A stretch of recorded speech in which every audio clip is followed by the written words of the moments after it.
Hello, I'm Jay, and this is the Personal Rules for Reading tag, part 2. This is an open source tag created by MJ at Reading This Life. Try and get those word order correctly, and inspired by a video by Michael K. Vaughan where he talked about his personal rules for reading, where really the main rule is read. But she made prompts and then opened it up, and everyone who makes the video next can add their own question. And once we get past 10, she wants you to make a part 2, which this is part 2. We've got I've got 18 prompts and then one more by myself. So with that little preamble out of the way, let's get into the prompts. Number 11. Mika Cummings says, do you take notes or annotate while you read? If so, what form does it take?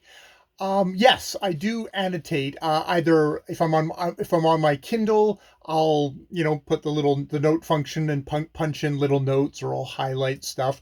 If I'm reading a paper book, I am very happy to scrawl right. I own this book. I'm going to get as much use out of it as possible, and I will write notes in the thing. I will dog ear. Don't usually tab it at all. I also take note form in the way of I'll just kind of sit in the backyard and I'll record myself and I'll just sort of talk out a book that I'm in the middle of reading, just sort of my update as I'm going along, just for myself, for kind of like personal notes. So I think those are all the ways that I annotate. And I would like to say that this is something that I compiled together carefully then at the end for doing a review, but it's more of just a way of intensifying my reading as I'm going. And then when I get to the review, sometimes some of those notes are useful. Sometimes I don't even go back to them. And so yeah, it's very much a part of my reading process to kind of annotate and think, because I like to not just kind of through, but I want to kind of activate that part of my brain that's going to kind of think and kind of pick at stuff as it goes along. So yeah, big thing. Number 12, James Holder's question asked, how many books are in your personal library? I didn't count everything. I don't have a catalog, James. But I did a rough guesstimate, and it's probably somewhere around 925. Trying to always decrease it. I'm at that point where I'm just trying to decrease it. And do I organize your books? My books, I organize them roughly by alphabetical order. It's like, the M's are here, the hopefully the S's are not the next one, but roughly in alphabetical order, with little random piles that just get stacked places because I'm working on something, and then they just get lost there. So it's always in a rough sense of order, but mostly kind of semi-chaotic. Number 13, at Jim's Books, Reading and Stuff, asked, books, reading and stuff, do you read books in languages other than your own? No, I don't. There was a little bit of time in there where I was making the effort to try and learn French and read in French, but then I stopped and I forgot it all, and I just don't have the heart to pick it up again. Number 14, at Michael Romeo Talks Books. Do you read classics the same way you read contemporary literature? Or do you approach them differently? And if so, how? And I thought, oh, that is a cool question, because I think, yeah, because when it's contemporary literature, there isn't kind of like a written context for it. There isn't, an introduction. There's usually, oftentimes, especially with a contemporary author, it's like they live in New York, they have a cat, and that's like all you'll get to know about them. So it's very much, you just have to know kind of contemporary literature. You just have to you just get what you get.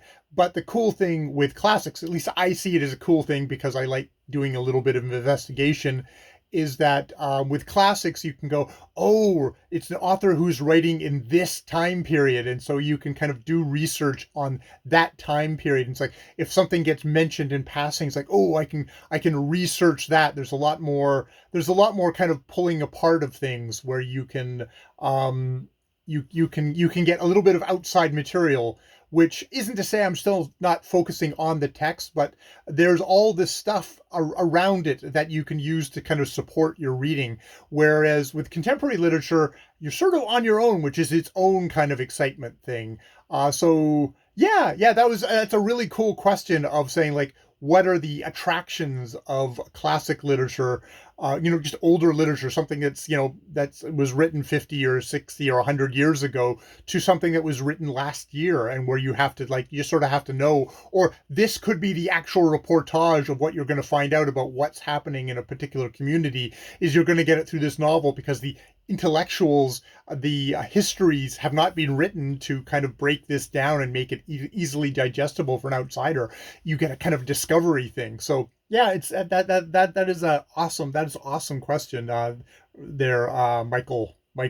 So number 15, at Mason in the Dark, what is your favorite / least favorite POV?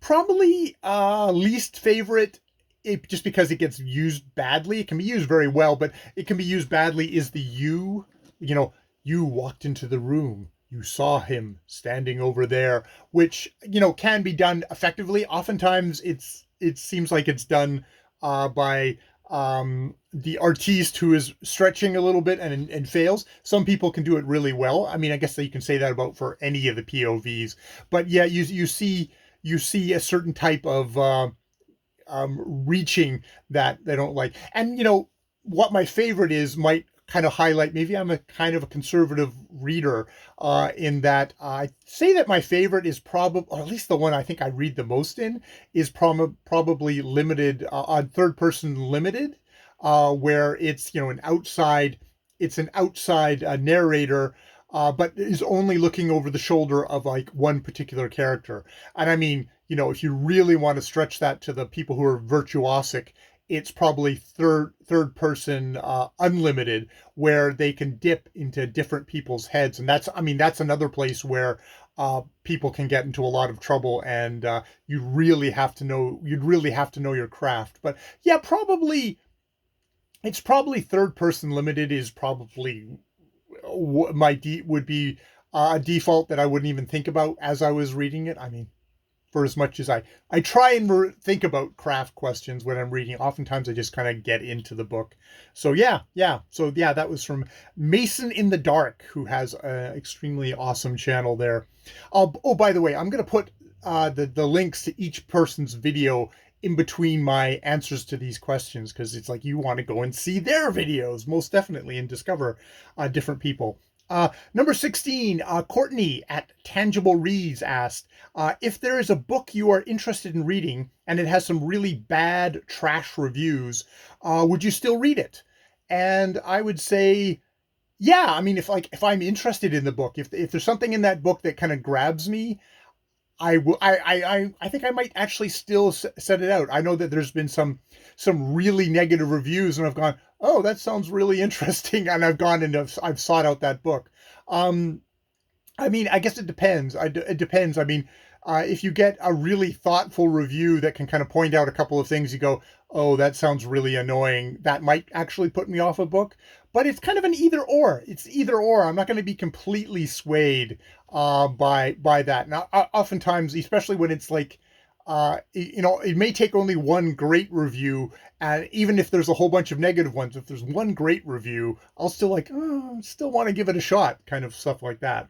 So yeah, that was from Courtney at Tangible Reads. Number 17, at Aaron Facer, asked, do you have a set number of pages / amount of time to read per day as a minimum goal?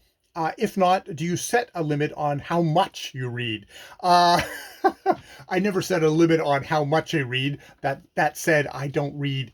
I'm always painfully aware that I'm letting the side down in exactly how much I read, but I read what I read. I mean, the whole thing of like goals, that's like, Goodreads has that kind of like, oh, how many books do you want to set your goal for reading in a year? And it's like, I'm going to read hopefully some really good books that year, and I don't care about the number of books I'm going to read, and I don't really care about the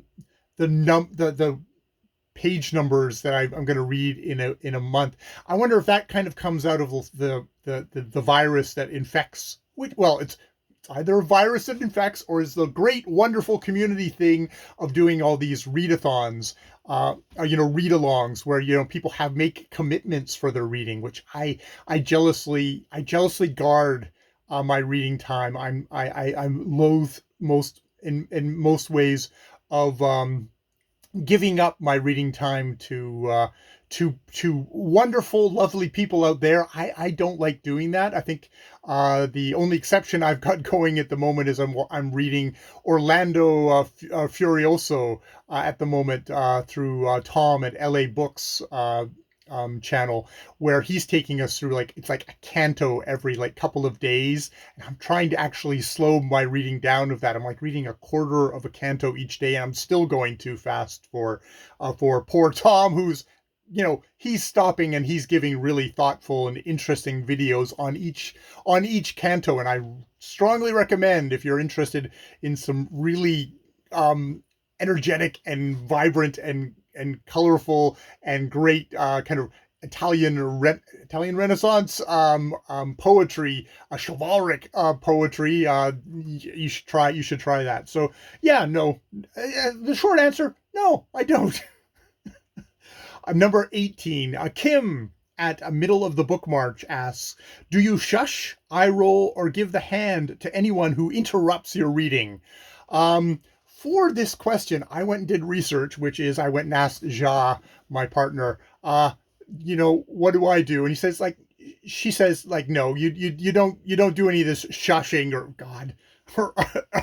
I would not be a living husband if I did that. But she does note that I'm extremely hard to actually pull out of a book. It'll be I'll look up, but I won't be giving full attention. There has to be some sharp words, or I'm rather short. She asks a question, and then I'll just dive right back in. So it'll take me a little bit, some stern words there to make sure I pull myself fully out. And she doesn't for the most part, because she is actually a civilized human being, unlike maybe myself, who could aspire to be as polite and as wonderful as my darling Jaja. Okay, that is all the questions from all of the people who've done this tag already. I've been scanning since I filmed the first part yesterday. It's nobody else seems to have put out another version, so there's no other questions. I'm sure once I've edited it, actually, I just need to get this out before Tuesday, because suckers do these tags on Tuesday. I'm going to make sure this is at least out by Monday. So this hopefully is the capper one for the moment, which my question, which is, what mood or feeling do you most love in a book? Sadness, joy, dread, anger, hatred, love, fear, excitement, thrills, etc.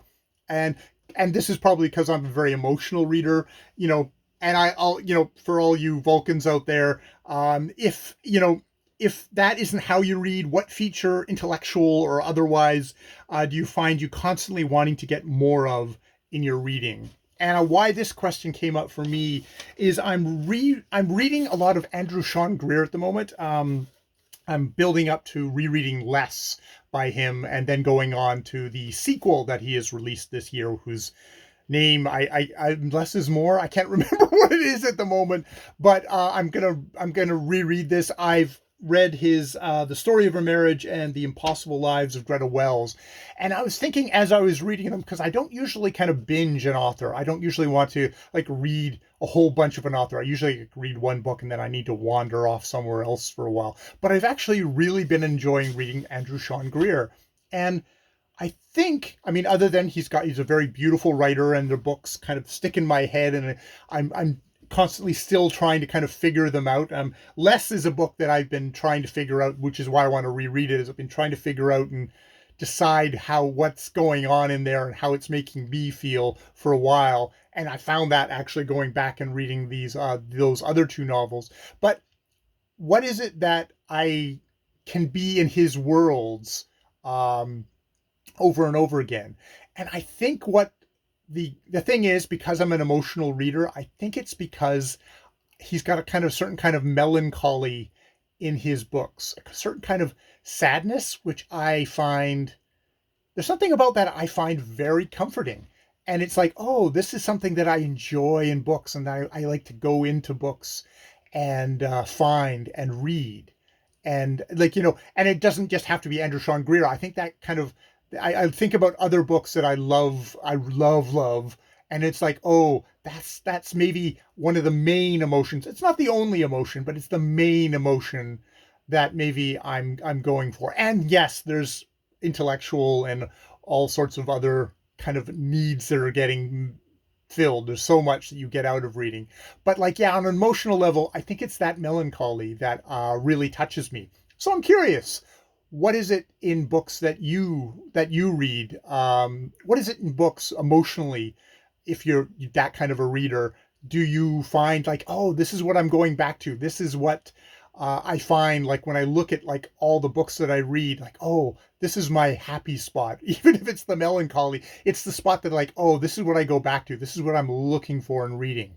And actually, as I'm recording this, Criminali just came out with a video called Ollie at Criminali. Why does he, why read disturbing books? And it's sort of him trying to answer that question about what is it about disturbing books that he gets out of them, or what he thinks other people get out of reading disturbing books. Because for myself, I know that's not something, that's not my happy place. That's not something that I go to for in books. But I know that is for other people, and I expect there are many more answers to that question, and I'm curious to see what everyone has to say, which is a long, long, long explanation for that. But hopefully that's clear, and hopefully my question, pruned from all this blathering, will get some interesting answers. All right, so that is at this point the end of the personal rules for reading tag, and all I have left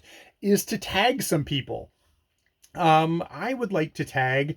Let's start off with someone who I just kind of I started just catching one of his rare videos, which is not rare videos, but one of his videos that is of a short. Okay, we're just going to edit that part.